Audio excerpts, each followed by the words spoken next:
Ladies and gentlemen, thank you once again for tuning in to the ggCraft ggClassic, sponsored by ggCraft and gaming.stackexchange.com. Once again, I am Optimus Tom, and joining me on the mic for a round 2 of amazing games is, of course, my co-caster, Rapid. What is up, Rapid?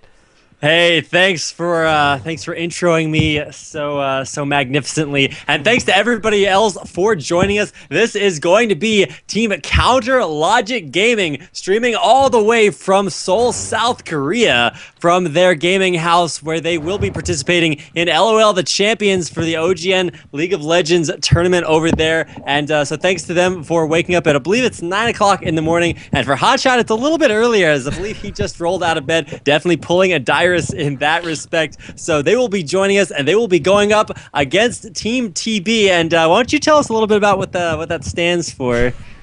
I knew I was going to have to be the one to do this. Well, for right now, Team TB is going to stand for Tickle Butter.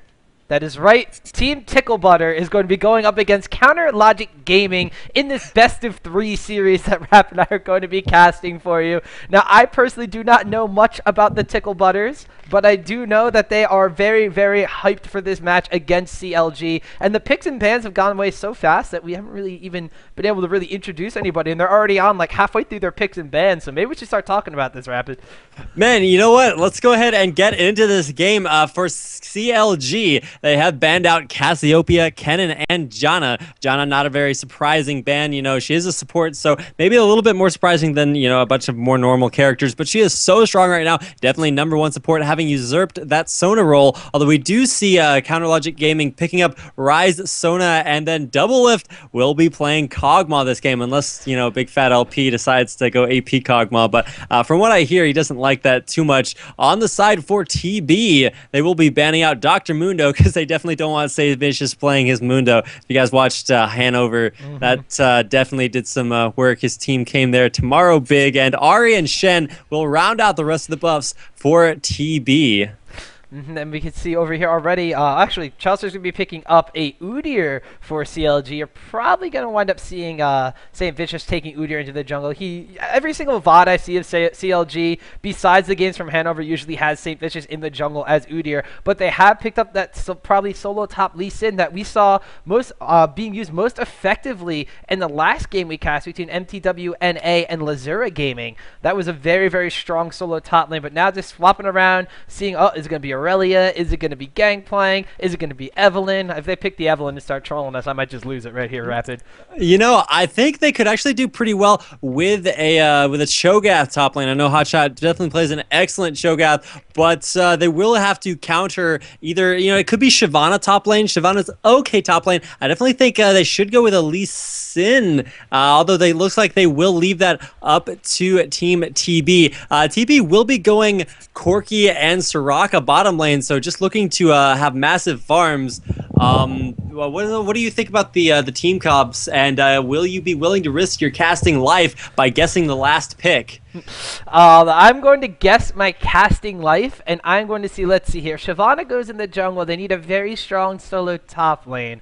I mean, you know who I want to see up top, even though I don't know how good her matchup is against Aurelia? I want to see someone play Fiora in a tournament extremely, extremely well. Hey, you know what? They are asking if they can. Their bottom player doesn't own one of the champs they want to pick. Can they just pick a placeholder and then remake? Yes. Tell them that they have to notify someone on CLG though to remake blind pick. That is the rule. You are allowed to take a. All right. Someone just apparently jumped out the lobby, but we will be getting TB Spike back in here hopefully.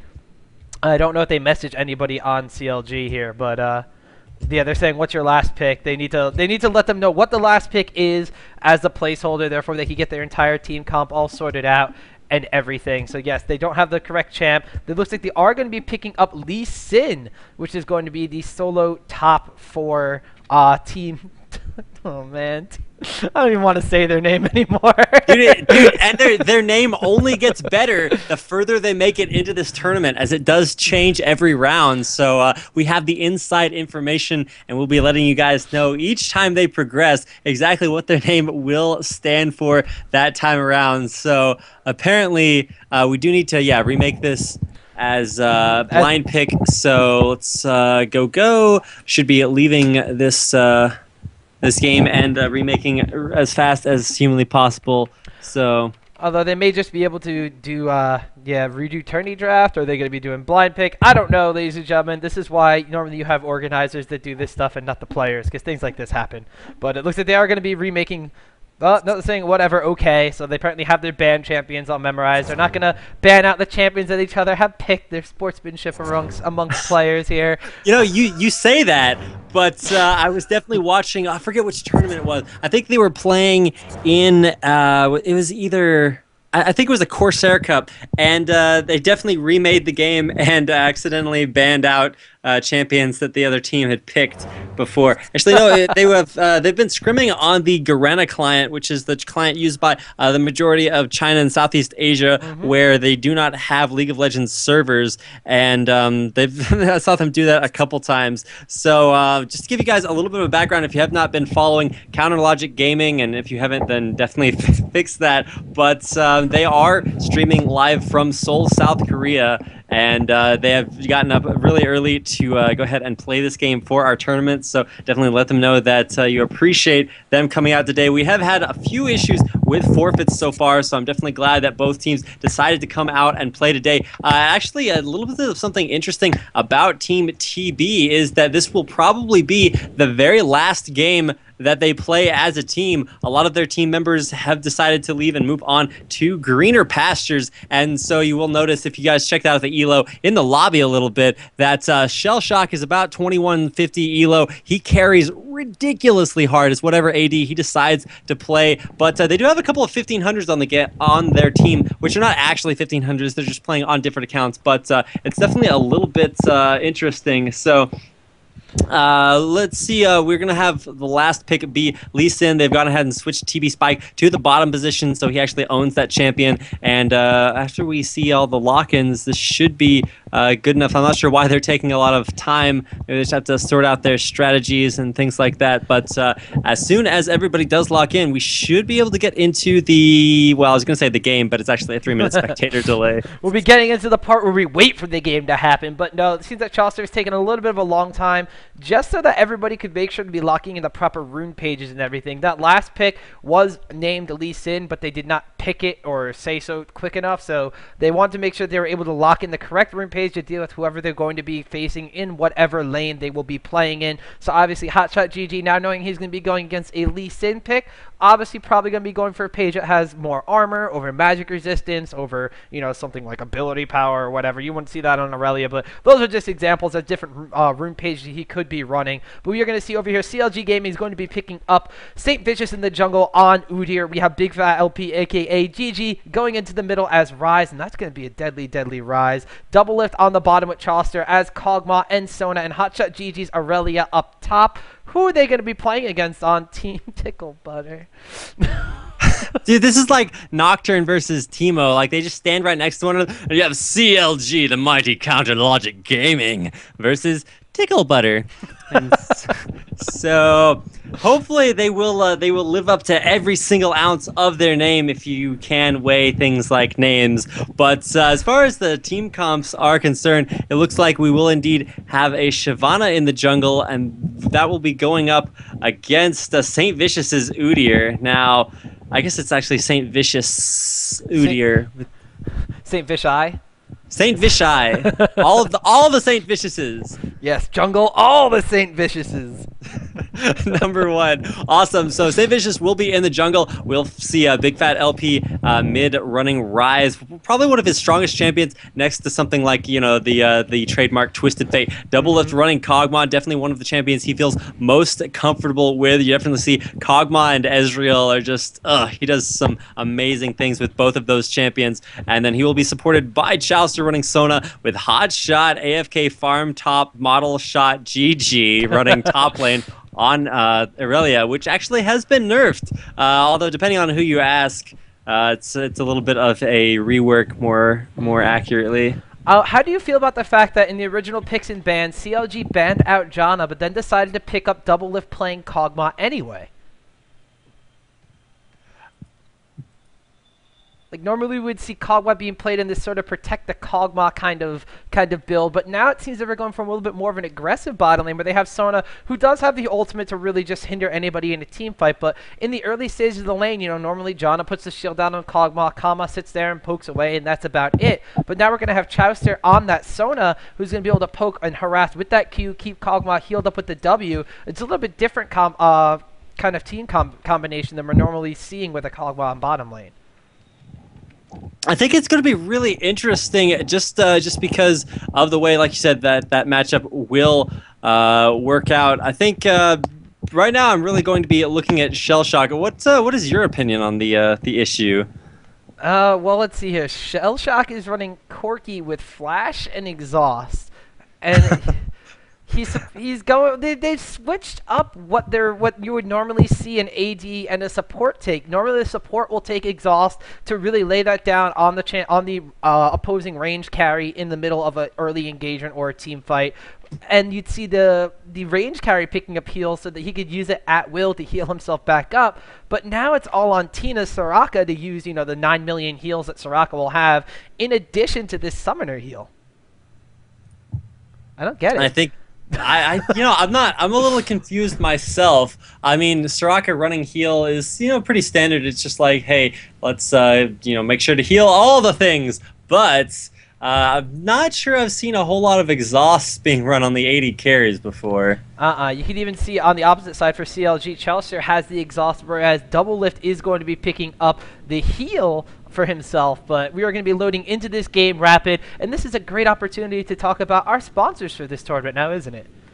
Absolutely. We are sponsored by Gaming.Stack Exchange. You can follow them on Twitter at Stack Gaming, and make sure to go let them know exactly how much you love their sponsorship of this tournament. If you guys don't know what that is, they offer sort of like a wiki page. Basically, you go on there, you ask questions, you answer questions about not just League of Legends, but also, you know, Mass Effect, Skyrim, whatever you want to do on there. Pretty much anything that you have a question about, they have answers for, and vice versa. So make sure to go to gaming.stackexchange.com and check them out. And as well as if you do answer a question or ask a question that receives more than 2 likes, you are entered into a drawing for $250 graphics card. And if you don't win that, then you are entered into a raffle for 3.5K RP. So I know that's something that I could use. So make sure to go ahead, visit gaming.stackexchange.com and check that out there.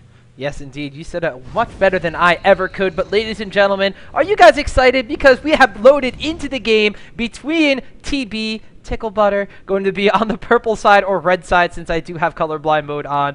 And over here on the bottom, we see the blue team is going to be CLG, Counter Logic Gaming. You guys know them. They don't really know you. They don't really care. But they are in Korea right now. We're going to have to see also how the latency affects them. I don't think it's going to be too bad. Haven't played a lot of Brood War and StarCraft 2 in the past, and going onto the Korean server and continually getting my ass handed to me. The lag really wasn't the issue. It was just really the skill gap. We're going to have to see if that's the same fact here for CLG against TB.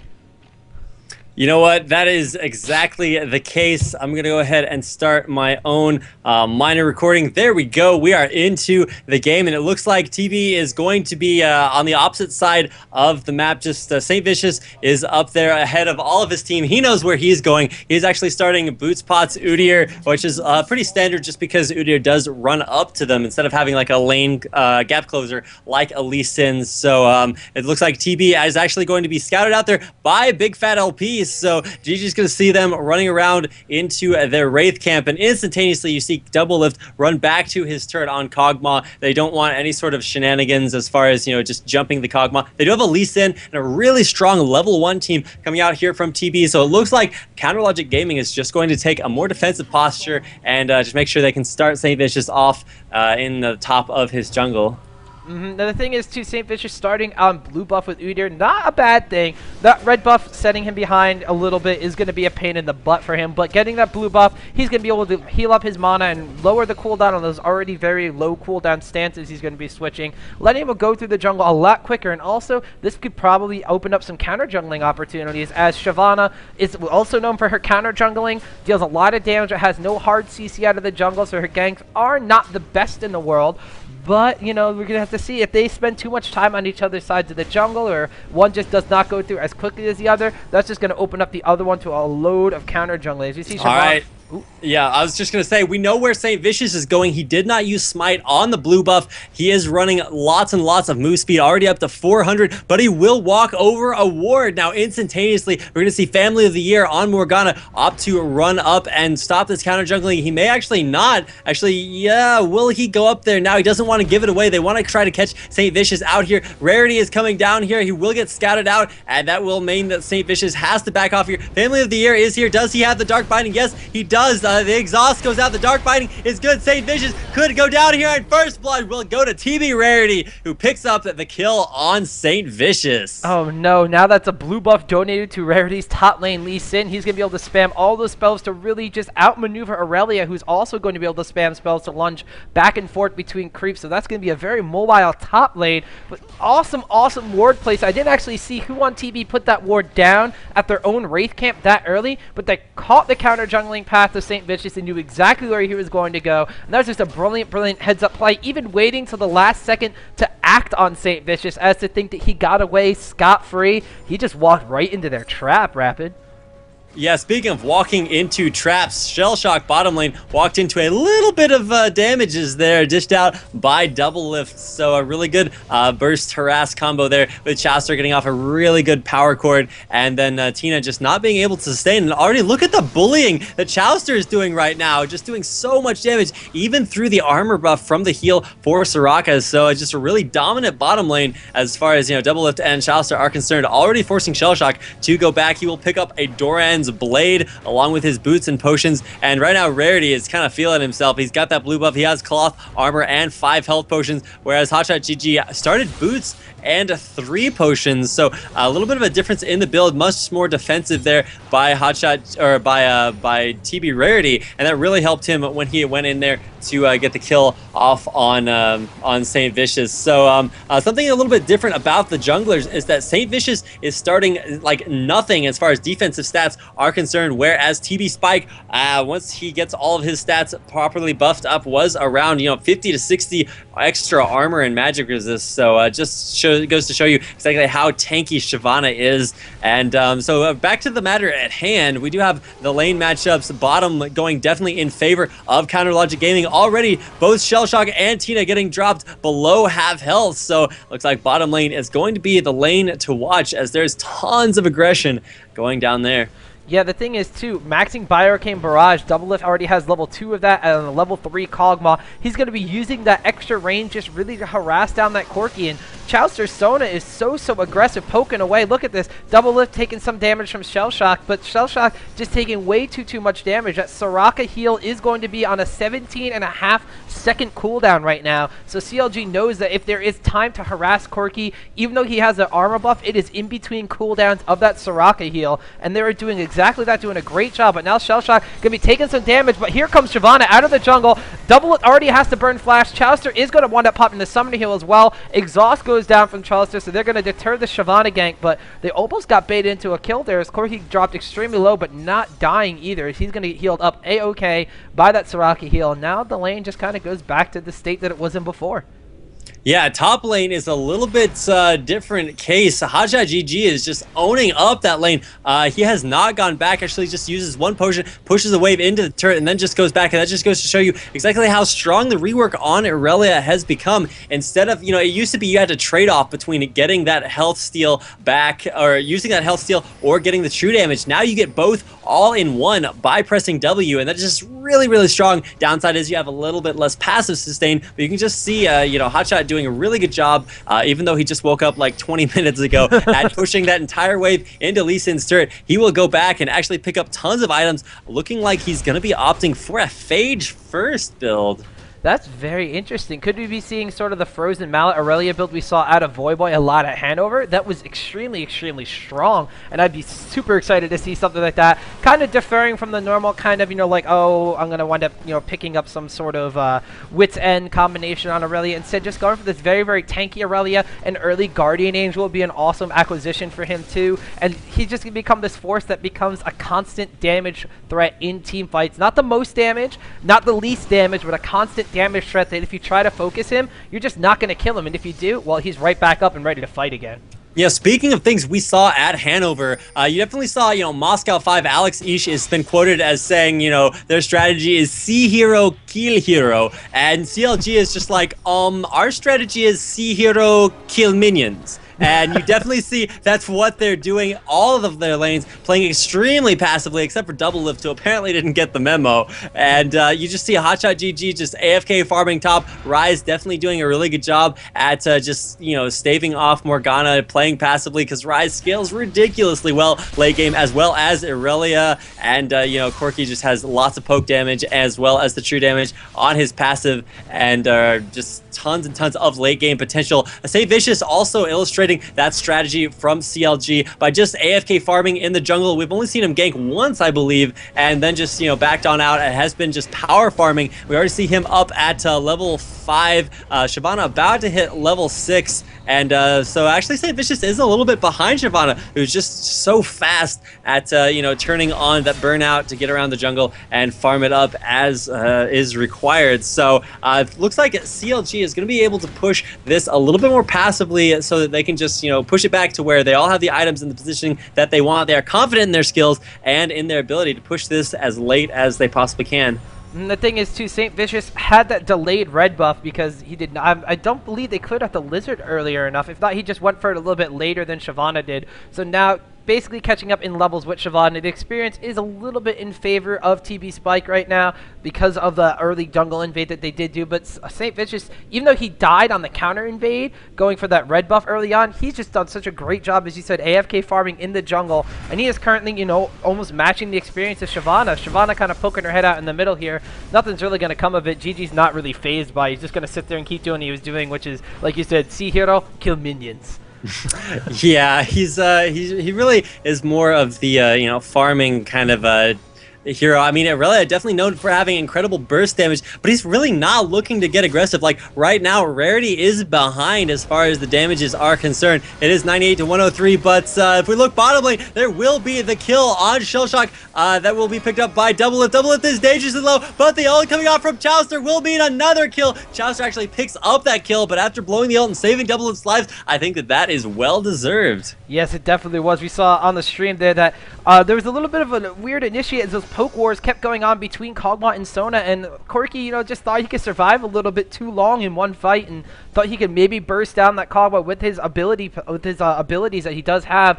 A little bit more of like a caster-ish kind of AD carry in the early stages of the game, where he will scale ridiculously hard with items into the late game like a normal AD carry. But unfortunately, Kog'Maw, kind of doing the same exact thing. His abilities really output a lot of damage in the early stages of the game, especially against the squishy AD carry. So Corki did not survive that duel. Kog'Maw did, and wound up picking up 2 kills for the price of 1. We're seeing up top here, Hotshot trying to go down onto Rarity. Rarity getting the Ignite and a very nice ultimate off on Hotshot. They're basically around the same amount of health right now, and Hotshot's going to take this opportunity to go back. Rarity going to clear out the minions by his tower, most likely going to be doing the same kind of thing, as these two champions up top just kind of keep bouncing off each other like two brick walls or something.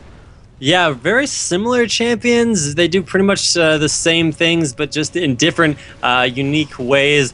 Wriggle's picked up by both Shyvana and Lee Sin, so they're going to go ahead and hit those at exactly the same time. Pretty much the same builds, except for an extra. Doran's Blade has been picked up by TB Rarity. So first Family of the Year will actually roll around and pick up the blue buff. So a little bit of even timing. Actually, Big Fat LP's blue buff will be coming up a little bit later on, just because of the different ways that they did start jungle. And actually St. Vicious and Chowster are going to get scouted by the warding here from TB on Dragon. So Shellshock is going to play a little bit more passively. They don't know exactly where Udyr went, as the Tribush has been pink warded by Counterlogic Gaming. So a little bit of action, as looks like TB will group for the first Baron of the game at 11 minutes. They have pink warded and green warded. That actually Dragon resetting a little bit too much there. Family of the Year is in the pit, and actually I don't believe that Counterlogic Gaming knows about this. Shellshock is going to go up there, and this is just what I said about the killing of the minions. And actually, if you guys remember, that key stat from IEM Hanover was that Counterlogic Gaming doesn't ever kill the dragons. They went to -14 to +14 as far as dragons were concerned. They don't really care about that. They'd rather, kill minions. They'd rather get farmed. They'd rather kill turrets, as, turrets don't respawn. This is entirely true. Once you push that lane, it's going to make it easier for someone else to farm the lane or harder for someone else to farm lane, depending on which position you're going to be in. We see Rarity's going to be coming back up here after that. Deals some damage on the hot side of GG, but not so much avail. Actually getting a very nice little Sonic Wave resonating strike delay on her. This is actually going to keep her around in the lane as, Spike's going to be walking right over that ward. No gank for you, Spike. Hotshot is on to your tricks in the jungle. So he is going to actually start recalling, and Shyvana immediately decides to go back to her jungle. Has that red buff right now. Same thing, just no buffs on him. He is still, a little bit of experience behind. As we can see through numbers, he is level 7 and Shyvana is level 8. So technically a level behind, even though it's only about a little less than half a bar of experience between the two. But just doing such a good job, sustaining himself in the jungle. As you mentioned, they did not go for that dragon attempt. They just kind of sat back and let them have it, even though they really didn't have any vision to know what was going on. And now they're going to do things like take the bottom turret for almost for free here. As Corki had to go back because of the harassment between Sona and Kog'Maw. Tina on Soraka is not going to be able to stop a Kog'Maw and a Sona, and boom, down goes the bottom tower.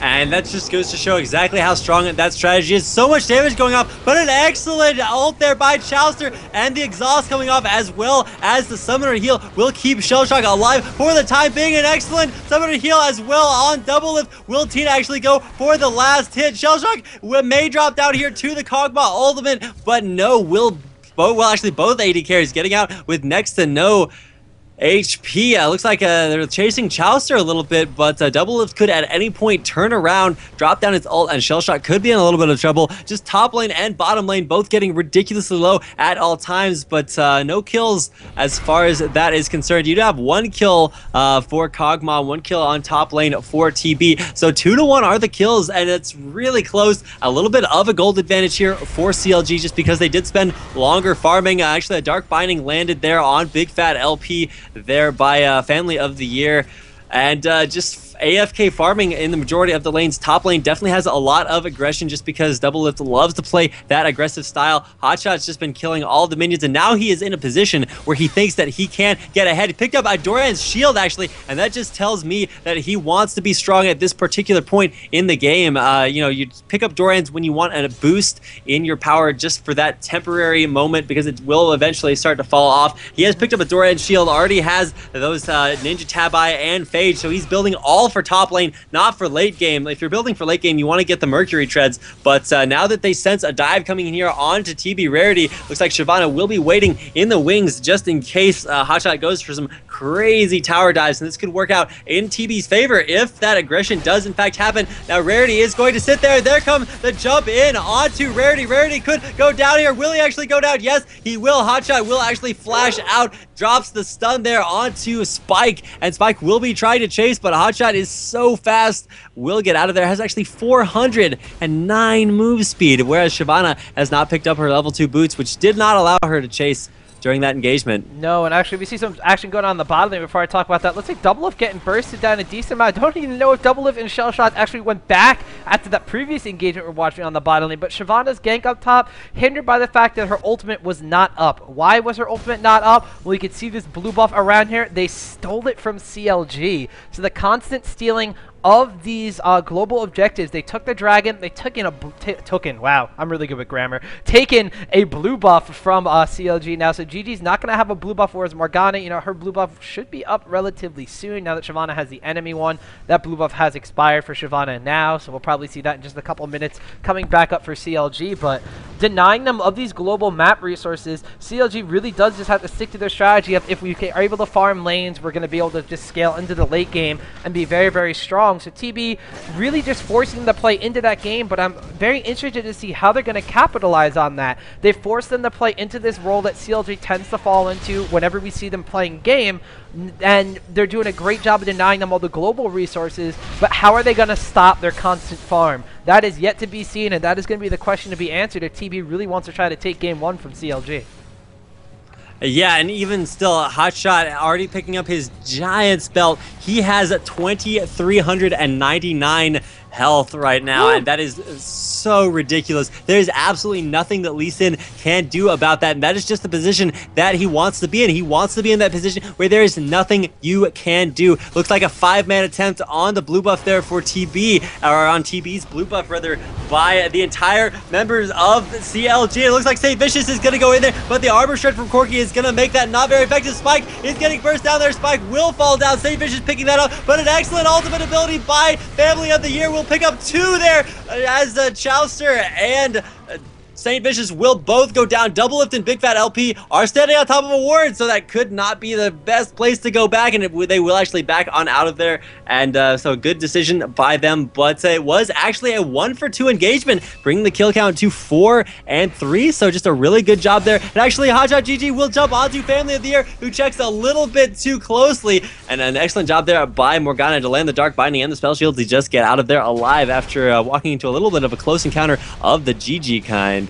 Yes, indeed, but GG did wind up pick up that blue buff from TB Gaming's side, so now they're at 1 blue buff stolen apiece. However, both of those kills went to Shellshock's Corki in that fight. That's going to let him get a couple more items and scale a little bit quicker in this game, rather than on the opposing side, where I believe Sona picked up the kill onto Shyvana. I'm just looking quickly at the statistics. It looks like Sona picked up that kill. So either her or Udyr. So it's not going to be going to their range carry. So even though Double Lift had a kill a little bit early on, Corki picking up 2 more kills, 121 farm to 148. You know, that kind of evens out the lane. He's going to be getting him a couple more items. And CLG looks like they'd be going for a Dragon. I thought they didn't care about these. Yeah, I don't really know why they're doing this other than the fact that they can. The reason that they do go for this more passive farm your lane strategy is because it A, gives you that advantage in lane, and B, allows you to get yourself to a position in the game where, like I said about Hotshot, there's nothing that they can do about you one-on-one, and when everybody on your team is stronger one-on-one, there's not a whole lot of team comps that are going to be able to win team fights against you that way. And as you can see, you know, Rise just starting to get the items that he needs, already has Tier Catalyst, opting for the Mercury Treads, which will be coming up next, most likely, has tons of magic resist, already up at 127 MR, you know, 112 armor actually on Shyvana as well. So it looks like, you know, there's going to be a lot of tankiness here from both teams, but I really got to give this to CLG, as their team comp is A, much better late game, and B, just doing much better at this particular phase. I'm very impressed by Hotshot GG's Aurelia just really hindering this Lee Sin so much. Take a look at the farm. She's ahead by about 30 or 35 in that top lane, but bottom lane, I'm sorry, there's some action going down here. Is Double Lift going to get extremely low as he winds up falling to the support on TB's side, and then the support on CLG's side winds up picking up a kill on Corki. #1 support battles. It's some hot support on support action as Chowster and Tina are apparently, you know, making a little love and getting down this evening, as Big Fat LP and Family of the Year were going to try to come down there, but as the action was over before it had almost begun, they will just sit there in mid lane. If we go ahead and check out the CS, we will see 001 Rise at 147 farm versus 137 for Morgana. Morgana already has her Rod of Ages already picked up before level 12, so that was a really good early pickup on that will stack pretty quickly. But top lane, Rarity's getting jumped on by Hotshot, and Hotshot thinks that he's pretty much, you know, dominant in this lane, and Rarity was like, let me contest that, and we saw how that went, as yeah, Hotshot just pretty much told him who was boss, and we'll just continue to back off. Instead of seeing a hero and killing it, just going ahead and taking out those minions with extreme prejudice. Yeah, well, like you said, Hotshot thinking that he's being able to boss Lee Sin around up top lane, and you know what? He is able to boss Lee Sin around top lane. Even see right here, even just going for the turret, not opting to go for Lee Sin. Lee Sin, you might want to get out of there. Rarity apparently has psychic powers. Either that or he's listening to the stream 3 minutes ahead of the delay somehow, and he's able to hear me and get out of there before Hotshot decides to turn onto him. But I don't know about that. He's sticking around to farm up minions, and Hotshot, ooh, look at that. Double dash is going all around. It's like Mario Kart in the top lane. Oh my goodness, I definitely played the good version on the 64, so our Mario Kart opinions aside, it does look like top lane is going pretty evenly. I mean, Rarity does have that spell shield, whereas Hotshot GG just has massive sustain and true damage, but I definitely have to give this to Hotshot GG. He's gone ahead, dropped the stun, which he actually has maxed right now, so he's been maxing his Heat-10 style and Equilibrium Strike. Pretty standard, you just use the Q for the utility. Bottom lane, it looks like Tina will drop down, as well as Shell Shock, and an excellent job there by Chowster and St. Vicious to go ahead and pick up those kills. So really good job, actually double of picking up the kill on Tina with that ult. And top lane, it looks like Spike came up there to try to prevent Hotshot GG from AFK farming top lane. Hotshot with an excellent flash over the wall will get out of there alive. Spike is running around the jungle in dragon form, just going to go ahead and pick up that red buff as Hotshot just goes ahead and goes back. And if we check out the farm count, he is up at 173 versus Lee Sin, who is at 134. So already a 40 CS difference, and a 1 tower turret. 2 towers make it 3, and that will be the turret advantage for CLG, having taken down all of the outer turrets. And actually, look at this guy, Hotshot GG, picking up a cloak and dagger. How many times have you seen that item bought? I don't think I've ever seen this item bought in tournament play ever. And I don't think I've seen it outside of anybody who's been trolling me and getting every single item like that, like Elise's Miracle. Who gets that item? But interesting. Yeah, it's interesting, like you said. It's an interesting pickup for Hotshot, although he did go for those Ninja Tabby early to win his lane, and judging by the looks of his top lane, I think it's safe to say he won the top lane. So now deciding to get the Cloak and Dagger for that tenacity, attack speed, and critical strike, never going to be a bad thing to have either. We did see him picking up that Frozen Mallet as we were discussing earlier, wondering if he was going for the Frozen Mallet or the Trinity Force build. We see the Frozen Mallet. Cloak and Dagger is going to help him out in team fights, and that could be a signal where a CLG, normally, you know, playing the passive, we're going to farm up minions game. We saw them take towers, we saw them take a dragon. They stole blue buff twice from TB now kind of turning TB strategy around on their own heads, and we could see a couple, say, 5-man pushes going on if they're really gearing up for this tenacity coming from Cloak and Dagger. Yeah, it really right now is not going to be affected by a whole lot of CC, but there's not actually a whole lot of CC to be offered top lane. Sure, there is that cripple, but that's not going to last very long. And just look at all of this aggression going out from Hotshot GG. And actually, Hotshot doesn't want to be too aggressive here because that will stop him from getting CS. And you can see instantly he disengages from TB Rarity. But now that Spike is coming in there, we will see the ult in from Shavada. Hotshot is dropping down below half health, and he is getting really, really low here. He's actually going to jump to a minion and try for some niddly escape methods, but Spike has a burnout running. Will be able to jump in here onto Hotshot, and actually Family of the Year gets jumped onto by both St. Vicious and Big Fat LP. Opting for the ult, will get the flash off as well. That will not be enough to stun, but will be enough to get Family of the Year out of there alive. Chowster is actually in the middle of everything, but looks like Spike is actually the one getting dropped low here. No death so far, except for Hotshot, who did wind up going down in that exchange. And now that Shell Shock is here, we could see the tide turn against St. Vicious. St. Vicious is in the middle of the enemy D, but he will be forced to get out of there, and that will be 1-0 so far. But actually, Shell Shock getting dropped ridiculously low, will get healed just in the nick of time by Tina. Family of the Year will drop down to the ult from Double Lift. This team fight is absolutely insane. It just will not stop it, just like St. Vicious. It keeps on going like the Energizer Bunny. Spike is running as fast as he possibly can back to his base, but will get Bear Stance under turret. There comes the Turtle Stance, but actually the turret will pick up the kill, and trading 1 for 1 once again. Oh my goodness, why do they do this to me? Why do they keep fighting? This is a never-ending team fight. Like you said, it was like the Energizer Bunny. Just like we said last round we had a game just like that where a fight started top lane, moved down, the teams kind of converged in the middle, they started falling onto each other, the original targets wound up falling down in that fight as well, and then the team fight just kept going. The range carries, we could watch them coming very, very slowly, being from the bottom. I'm like, alright guys, we're going to get there eventually, just keep the fight going, don't worry, we'll be there, just stick around and fight. And the fact is, without those range carries in the fight, but the supports from both sides still involved in that team fight, nobody was taking a lot of damage, and unfortunately it just kind of was like, alright, well, we have about half HP worth of bars, so do you, we're just going to keep it here until one of the range carries comes in. Is that a surrender vote from TB? That is a 4-0 surrender vote. I don't think they were taking this game incredibly seriously, but after the position that they were put in, apparently that was good enough for the surrender. I'm not sure exactly if I would have surrendered at that particular juncture in the game, but it does look like they went ahead, weighed their odds, and are going to be moving on to game 2.